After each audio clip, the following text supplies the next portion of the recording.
Hey guys, I hope you're having a great week thus far. I just wanted to give you a couple of announcements, or actually just one announcement, and then just let you know what we're going to be talking about Wednesday night, September the 11th, in youth group for both junior high and senior high. The only announcement is we leave for Six Flags on Friday, and in light of that, we have a mandatory meeting for those students who are going and a parent or both parents so that we can just all be on the same page and get you all the information and the rules and the expectations, so that there's no question about what is expected of the students while we are gone, what you can bring and not bring, and everything that you need to. So please be there immediately following the fuse, 8:15 in the youth center in senior high room, which is also called Sacred Space. And so please be there if your student is planning on going to Six Flags this weekend. Thanks. Hey, junior high is on a series called A World Unbroken, and so that series continues this week.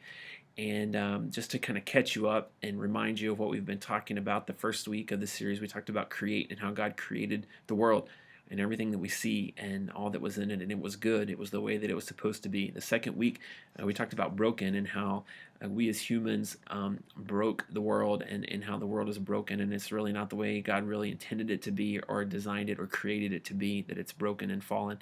The next week we looked at the word promise, where God says, I promise you the world's not going to always be like this. I'm going to redeem it. I'm going to bring it back to myself. I'm going to make a way for things to get put back together.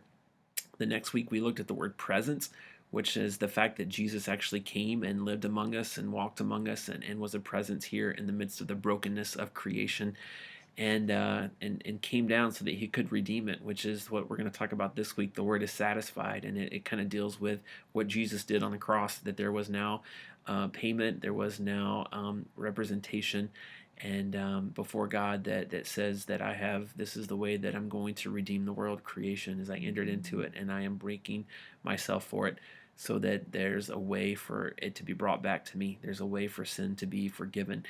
And so we're really going to hit on that. Kyle St. John, the junior high director, will be teaching in junior high. He's actually going to be doing communion at the end as well. And so it's going to be a good time, in a time of calling and making sure that there's a chance for students to respond to what Jesus did for them and for the world. In senior high, we have been going through this book called Everyday Saint, and it's a book about holiness and the holy life, and what does it mean to be who Jesus has called us to be every day, every second of every day. Last week we looked at how holiness is about a relationship with God, and it's really not about a list of rules and things that you can't do, but it's more about a relationship with who God is and having that be a part of every day of your life.